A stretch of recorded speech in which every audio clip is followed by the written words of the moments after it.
Welcome to the Couch Time Podcast, where we give you tools to connect with your kids and point them to Jesus. I'm Josh. I'm Aaron.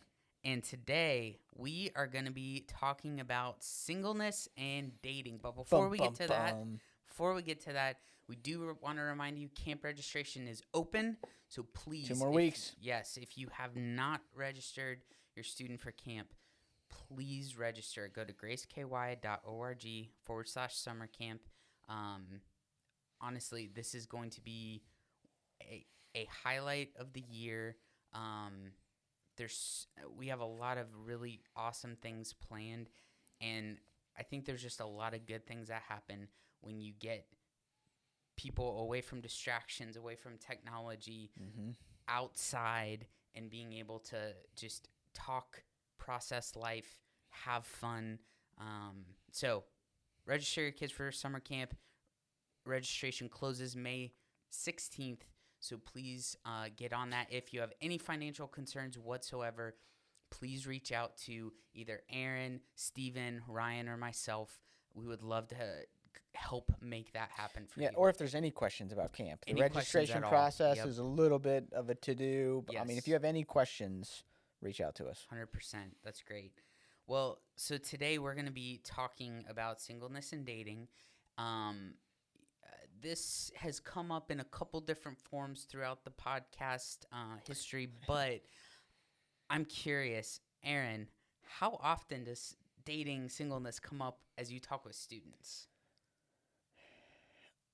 Well, that's a complicated question. Actually, it's not complicated. It never comes up unless I bring it up because I see them, I see the romantic hearts that are flying, and eventually people start getting close enough to where they're touching, and then they're sitting next to each other, and then they're holding hands. And so it's like I know it's on their minds, and I see it more than we actually talk about it. Sure.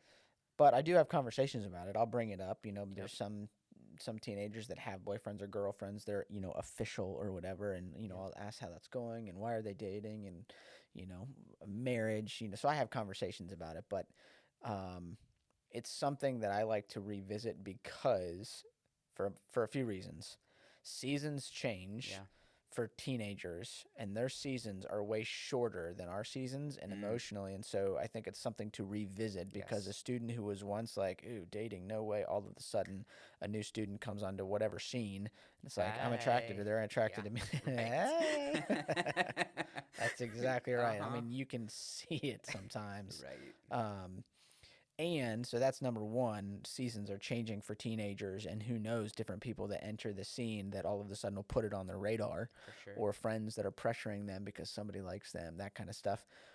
And there's teenagers that are young that are getting older, and it's just a natural thing in our culture to be thinking about and interested in social media, movies. Like just the culture is about romantic relationships and dating. And so students go from at some point, it's not a thing to it's a thing. Right. And it's different for every kid. So it's like it needs to come up and kind of be re-talked about over and over and over. So. Yep. No, I think you're 100% right. And we're not going to necessarily spend our time giving our thoughts on whether or not your student should or should not be dating. They should not date. Don't let them. We're a little biased. I'm kidding. However, there are we've done another episode on this. Is your student ready to date? I also did an interview with Pastor Peter LaRuffa. It's kind of a big old long webinar that we recorded. Go listen to it. Yeah, links are in the description. But again, like Aaron said, because this is often on the minds of students, varying seasons, all of that, summer's coming up, we want to revisit this. So let's maybe set the stage a little bit. Let's talk about first, what are some of the problems that students face, or why do they want to date? Maybe it's not necessarily a problem, but why are students thinking about dating, being motivated to date, pressured to date? What do you think? I think that there's a few different things.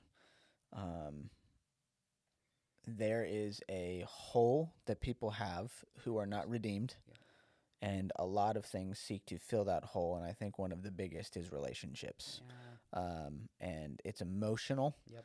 there's this feel good aspect to having a romantic, like somebody cares about 100%. me, Yep. finds me attractive, wants to be around me, whether that's, for sinful reasons Yeah. or it's genuine, like somebody cares. It's like it feels good. So Right. I think that that's a thing for certain people that are longing for connection and Mhm. they're wanting to be wanted. Yes. Um, and I think that's a God given thing for a lot of people. Yep. And He wants to fill that hole in our lives. Yeah. So I think that that's a big part of it. Is there's a spiritual aspect for sure. Mm. Um, Beyond that, though, that all kind of plays to that. I think culturally, I mean, you watch Disney movies, it's like it's all about relationships and romantic relationships. It's Yes. like my daughters, Right. who are 7 year old, 5 year old, and a 3 year old, we start watching a movie and they start guessing, oh, that's he's gonna fall in love with her. I bet Uh-huh. you they're gonna kiss. It's like, Right. I mean, it's just ingrained in them. Yes. They're gonna get married at the end, I bet. Or when are they Mhm. gonna kiss? It's just like, oh my goodness Yep. gracious. It's just so I think Disney movies and culture from a young age, but then even social media, I think teenagers maybe they're not feeling that desire for dating, but they know other people who are girl crazy or guy crazy who are, they're just going to have a relationship. Yep. And there's this social pressure. The Yes. cool kids have the cool It's a girlfriend or the cool status. boyfriend. Mhm. Um, and so I don't know that it's all bad and all wrong, Mhm. but I think where there is immaturity, which talking teenagers, there's a lot of immaturity. It's Yeah. like they don't know how to put it into perspective, Yep. which I think is the problem. Yep. No, that I 100% agree. I kept thinking about the phrase "you complete me," like that was just like I feel like that can be the emptiness, the longing. People think, oh, especially teenagers, like, oh, if I have this, that's what's gonna fill that hole. Mm-hmm. And whether it's just wanting to be wanted, the pressure, the status, not wanting, maybe even not wanting to seem like you're unlovable or whatever. Yeah. There's a lot that kind of goes into that. Ooh, I would also say right Yeah. now, and we're gonna at least Fort Thomas. I don't know what we're gonna do, but we're gonna have more conversations about LGBTQ stuff. Mm, But I think that that does play into it with the younger generation, is the culture is putting on them of, well, who do I love? Who am I yep. attracted to? So they're trying to. It's almost like that question is being forced on them. It's like, am I homosexual? Am I gay? Am I same sex attracted? Do I like both? Do I like, they don't Yes. know. And so I think that's also part of it, where there's a lot of teenagers that are experimenting just because culture says Yep. that you need to, Right. um, Well, and which is more dangerous. like But Will Smith's daughter just mhm. came out. Forget the phrase, like polymogamous. I forget exactly the phrase, but essentially, she wants to be able to have multiple intimate relationships, Yeah, and everybody's like okay with that. yeah, We would call that cheating, like hmm, like in certain circles, but like she's making that yeah, a thing, and it just goes to show that like when we aren't taking our cues from how the Bible talks about relationships, literally anything is on the table. yeah. And if you look at stats of, and again, not to get off on this, Sure. but 1 in 6 Gen Z identify as LGBTQ Yep. Somewhere something. on that And it's like, if you think spectrum. about that, that's a lot of students. And it's like, Mm-hmm. many of them are young teenagers. It's like, why are they identifying as that? It's like, they're not in a romantic relationship, but they're Right. just, I feel like I have to pick, what am I? Mm-hmm. And it's like, Yep. that's just it's an identity crisis that the culture 100%. is putting on, that is attaching to romantic Yes. relationships. So Yes. it's a conversation worth having, which is why Yep. we're talking about it. Yep. That's great. All right. So I'm also curious. So we've got students that are facing these things. Parents, Yeah. what are some of the things you think that parents are facing when it comes to their students dating, being single, having to navigate all that? Yeah. I don't know. I've only talked to a couple parents about it, and it's just, at what time. So this is where it gets a little bit dicey with dating, I think. And, even Josh, working with middle school students, I know, middle school students, some of them date. Sometimes parents are like, wait, what? Mm-hmm. When I bring up to them that their kid says they have a boyfriend or girlfriend, and the 100%. parents are oblivious. So, Right. that's one. Parents are like, oh, really? This is good to know. Yes. So really, what does it mean when somebody's dating, quote unquote, or boyfriend or Yeah. girlfriend? That might just mean, at youth group, they sit next to each other and they call each other boyfriend, girlfriend. Like, I don't know what that means. But when it comes to actually dating, I think parents that I've talked to, they wrestle with, what are the boundaries? What do we let them do? What do they not? And then there's all kinds of fears of the what ifs, and are they gonna get married? Like, what's the point of dating? So yeah, I've only had a couple conversations with this. Not too many parents have I talked to about it. Some let their parents and are okay with it. Other parents very much not okay with it. So that's another thing. If you're listening, you're on a spectrum. Maybe you're okay with it. Some are not. Yeah. Again, we're not going to try to tell you, yes, do date or let your kids date, or no, don't. I think it has more to do with the fundamentals of what you're trying to instill in your kids. And so that's kind of what I would want to say to parents of the questions that you're wrestling with. What do you want to accomplish if you let your kids date? What do you want to train them and teach them in allowing them to date versus if you're not going to let them date, what are you trying to teach and train them? Because they probably will at some point date. Everybody doesn't have the gift of singleness, but it's like they're probably going to date at some point. So how are you going to train them for that? And I think what you said is just so key. Please train them to do something. Don't just say, yes, whatever, you get to figure it out, or no, and that's a closed conversation. Like, to make this a conversation versus a yes or no topic, I think is huge. So let's talk about some specific tools. I've got a couple here that I'd like to talk through, but all right, so you talked about the gift of singleness. One of the things I'd like to suggest is that parents promote singleness as an opportunity, not as a disease or something like that. Like I know there's you must have the gift of singleness. I'm sorry. Right, it's like or even that's a like terrible gift if that's what putting pressure on your kid to date or whatever. It's like no. Like, use this time as an opportunity. Yeah, in a way that I imagine I haven't seen this a ton. I have seen this in movies. This is a part of the narrative that I think our culture pushes is, and you probably want this. I don't know for sure. It's like you might want grandkids someday. Sure. It's like I would love grandkids someday. It's like I want my daughters to get married. I want to have son-in-laws. Like it's like I want to have them to have kids. It's like that's great, but that can just slightly find its way into what I teach my daughters. Like you're gonna get married someday. It's like, oh, grandkids are gonna be great someday. So it's like putting this passive pressure or even subconscious pressure on. It has to be very intentional. If I want to teach my daughters that it's like, it's okay. If you're going to be single, that's okay.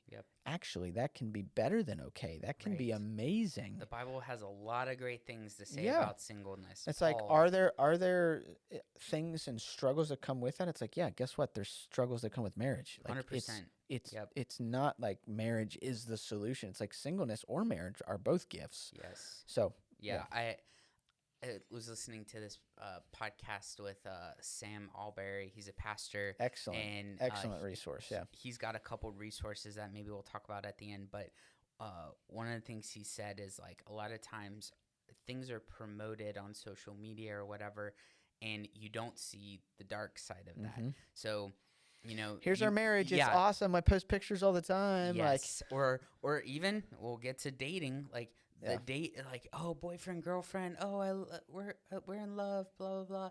And you don't see, like, any of the arguments or the any of that. On the flip side, same thing with, you see single people like, oh, I do all these different things. And it's like, well, you don't see the hardness that comes with that too. So it's not, the grass is not greener. It's just a different thing. And the Bible has really good things to say about marriage and singleness. So to promote singleness as an opportunity, what what is the opportunity with singleness? What are the kinds That's of a great things does question. singleness actually give you? Do you have any thoughts? I think singleness gives you more opportunity for ministry. Mm, So, the whole ball and chain kind of thing with marriage, it's like that's a very derogatory thing. It's like, oh, the ball and chain's calling me home. right. I'm not allowed to have fun. I'm not allowed to do stuff. But even in the sense of good things, it's like, and Eliza and I talk about this. Um, if I wasn't married to her, I would be able to do so much more ministry. It's like, Totally. that's just a fact. Yep. Like, if I had more time, I didn't have kids, I didn't have a wife, it's like I would have more time to do a lot more ministry.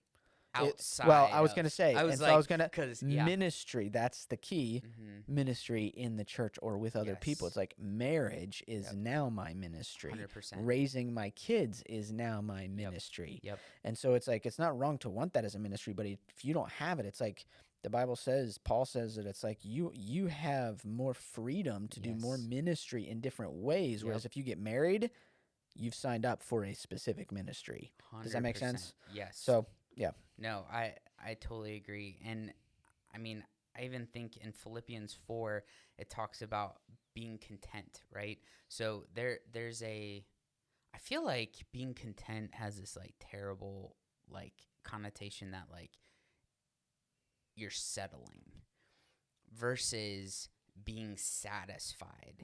And so like contentment in Jesus and not comparison to others is like kind of what I was thinking. Like you when you're content in Jesus, you are freed up to not compare yourself to others. And at the very end of Philippians 4, around 11 and 13, it talks about like, you can be content in all circumstances. You can do all things through Christ who strengthens you. So I think it's an opportunity to serve others. That's the ministry thing, to love others well, to be a blessing really to other people, to potentially use the time to find your identity in Christ. When you have that, if and when the Lord calls you to start dating somebody, get married, whatever, you're gonna be a way better boyfriend, girlfriend, spouse when your identity is in Christ. And first. here's another thing. It's like I have to, because of my ministry at home, because of my family that God has given me, that I need to shepherd and love and support and be Christ to, the example that it says, the picture that marriage is, and then raising kids to fear the Lord.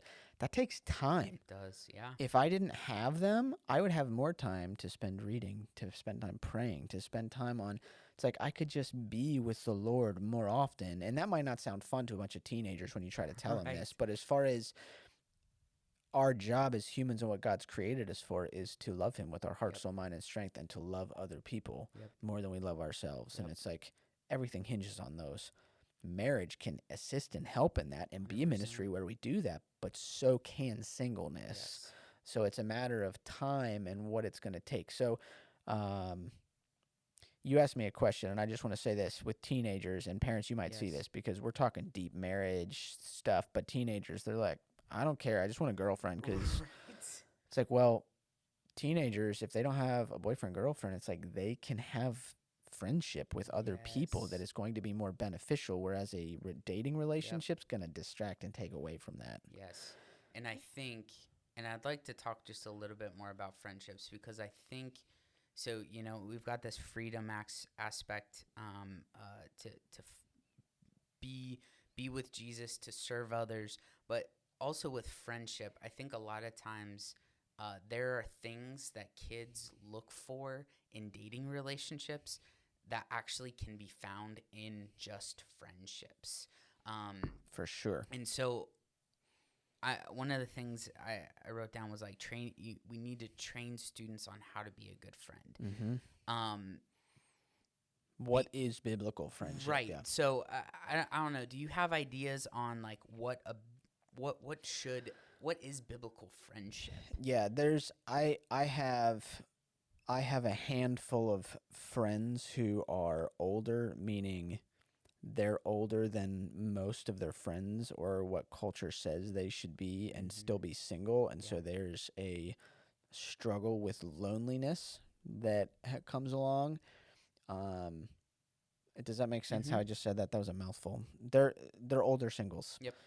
They desire intimacy, Yep. but they are not gonna have a dating relationship. I know some single people that are older that are same-sex attracted, and it's like, I'm not gonna be married. I'm also not going to sinfully be in a relationship that goes against God's design. So it's like I'm just gonna be single, and that's and there's a struggle with loneliness that Mm-hmm. they have. They've got a bunch of good friends, but it's like there's this void of Yeah. intimacy that Yep. they want. And Yep. so it's really hard, and they've had to lean into the Lord, Mm-hmm. as far as that intimacy that they want, that it appears can only be found in marriage.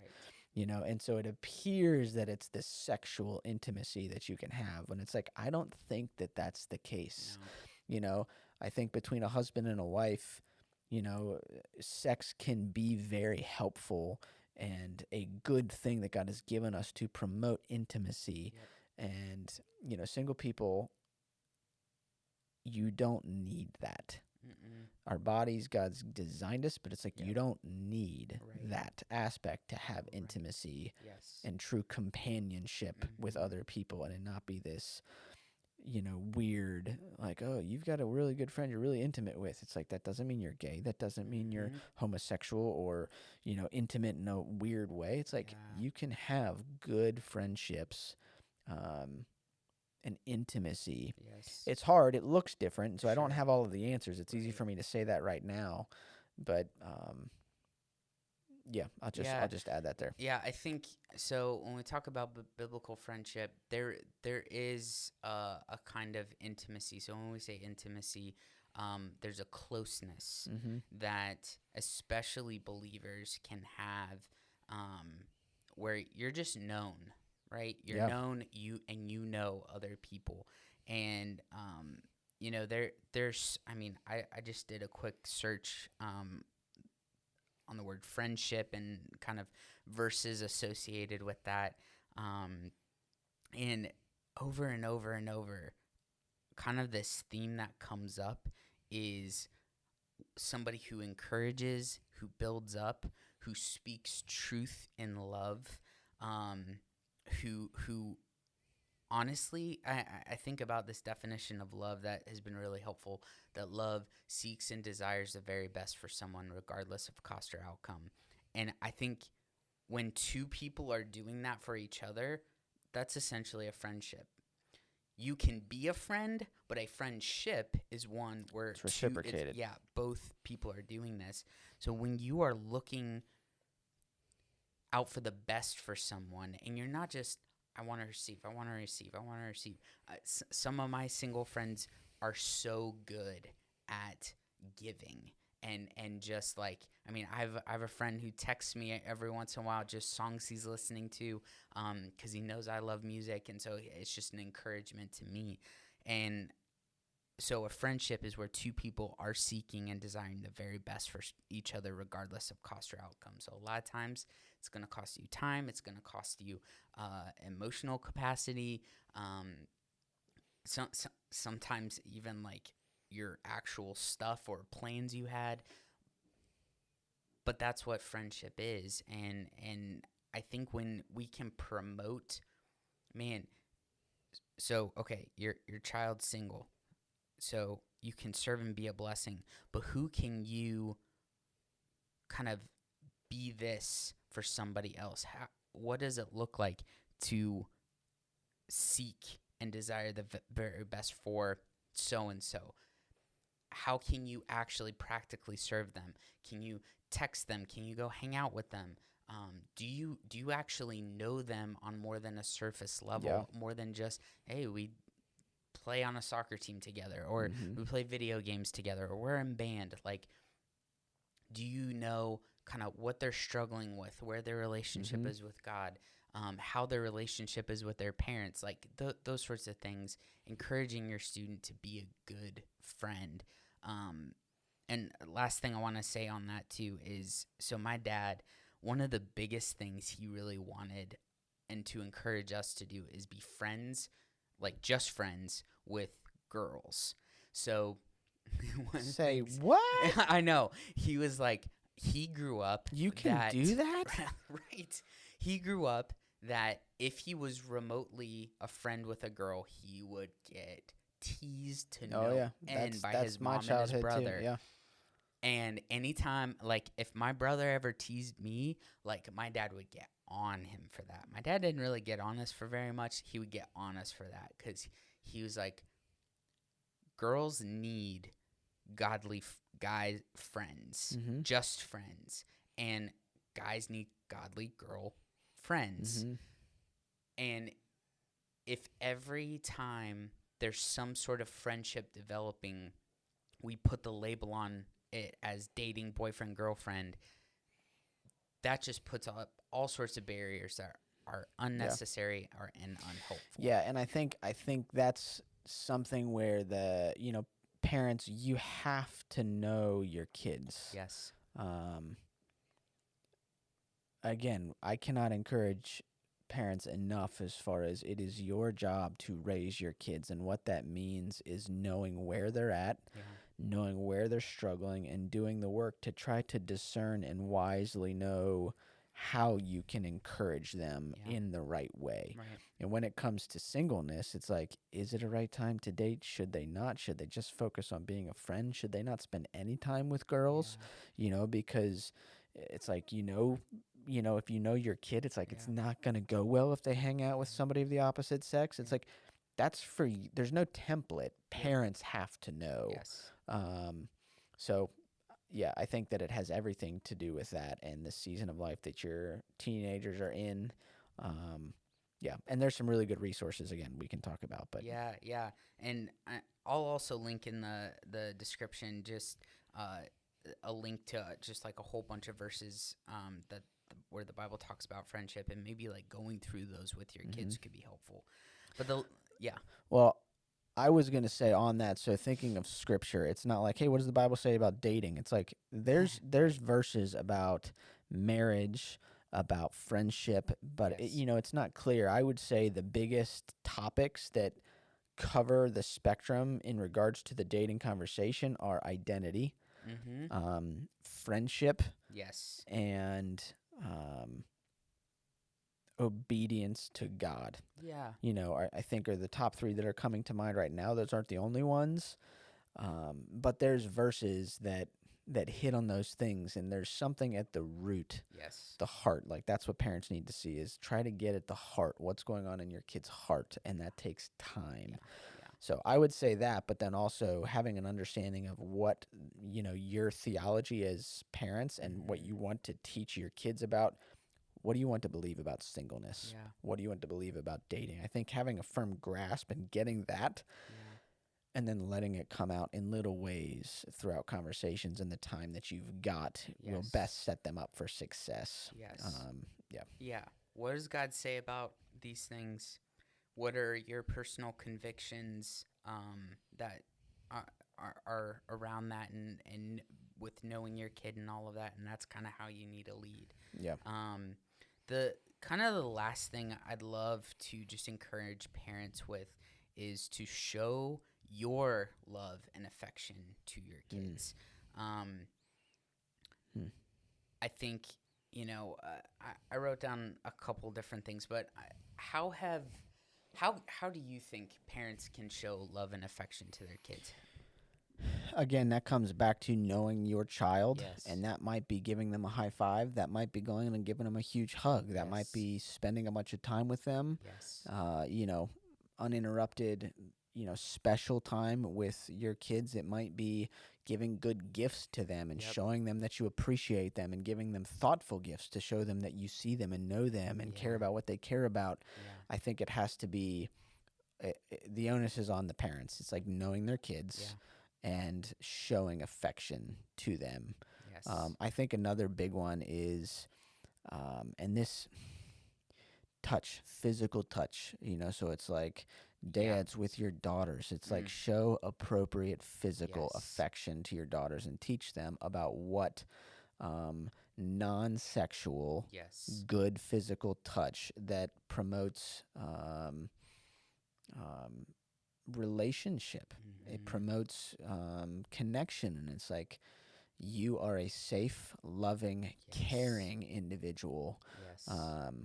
And I think that there's some cliche phrases. I don't remember exactly what they are, but it's like, something to the extent of show them what warm physical affection looks like, dads, or some other guy will. Yeah. And it's like, I think that there's something to that because Yes. God's designed us for that. Right. It's like young men. It's like your sons. It's like you need to show them what it looks like to be physical in a way that is good and appropriate. Yes. Not domineering, not this physical bully, like, oh, manly, yeah, like I work out and I'm going to crush everything I touch. Like, Right. it's, God wants us to use our physicality to love other people, and parents need to model that for their kids. Also, with your spouse, if you're married, it's like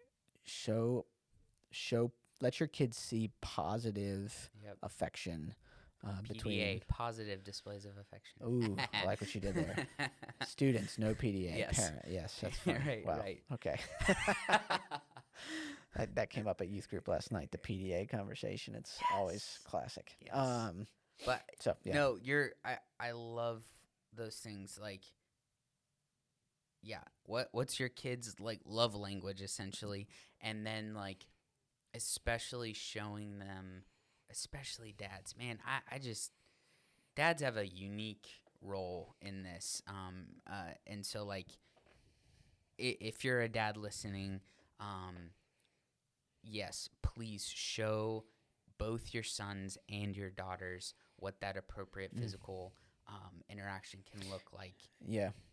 Something else that I think is really crucial that I've heard Sam Albury talk about, he's got a great book about the 7 myths of singleness. 7 myths of singleness. I heard him at a conference. It was he did a talk entitled "The 7 Misconceptions of Singleness," which a lot was paralleled with the book. But something that our culture and the Christian culture does not do well is utilize single people in the family. And I think that the Bible talks about it's like we are adopted into a family, and we have an opportunity to let people into our lives who can bless our families and be an addition. Not that we're going to adopt them into our biological family, but what I mean is, families, it's like let older single people into your house. Let them hang. Let them see that it's like it's not just married people who have arrived. It's like if it's true what we said before, that there's a gift of singleness and a gift of marriage, it's like single people have something to offer. 100%. And it's not like, oh, we feel sorry for them. Yes, you can come have dinner at our house. It's like, no. Yeah. You have things that you can offer and model that we can't, because God has gifted you with singleness. And it's like, that's a great thing, because it's a win-win, because guess what? They probably struggle with loneliness. They don't have a husband, wife, or kids to sit with and have dinner with. But when you welcome them in, it's like that fills that void. It's a mutual, and your kids, there's a couple people in our life that my family has done that with, and my kids are blessed immensely because of these older single people that spend time with them, that love them, that know them by name, that also see them at church, that see them serving in different areas. And you know what that reinforces and teaches? It's like, you don't have to be married to be a mature Christian. 100%. You don't have to be married and have a boyfriend, a girlfriend, a husband, a wife, or kids to have arrived at maturity. It's like, that's not what it's about. And so I think showing affection, parents, with your spouse, modeling that for your kids, and then showing affection to your kids, but it's also showing affection to other believers that, and specifically single people who you can let into the family to bless. 100%. So I love all that. So we just want to encourage you guys to just be thinking about these things. Promote singleness as an opportunity. Train your student on what it means to be a good friend, and then actually show what affection and love looks like to them. Yeah, and lastly, I'm sorry, I want to say it's like it is an ongoing conversation. So it's not Yes. like sit down and have the conversation about date. It's like, no, this is something that you are going to, at the end of your time with your kids when they turn Yep. 18, they are going to have learned what you think about singleness Yep. and marriage and dating. You're going to have taught them something. Yes. What do you want that to be? That's great. And as you come to that conclusion, it's like start making investments. Yeah. All along the way. It's an ongoing conversation Yep. about it. I love that. Well, parents, again, if you have not registered your kid for camp, please sign them up. There's going to be communication coming out soon for those who have, and we're excited about it. And again, we'll link in the description a couple different things we've already done on dating and relationships. So check that out. Have a blessed week. Hey, thanks for watching. You can follow us on Instagram at The Couch Time Podcast. Let us know what you thought about the podcast. Also, let us know if there's any topics or things you'd like us to cover. You can comment and email us at podcast@graceky.org. Please like, subscribe, and share the video with other parents.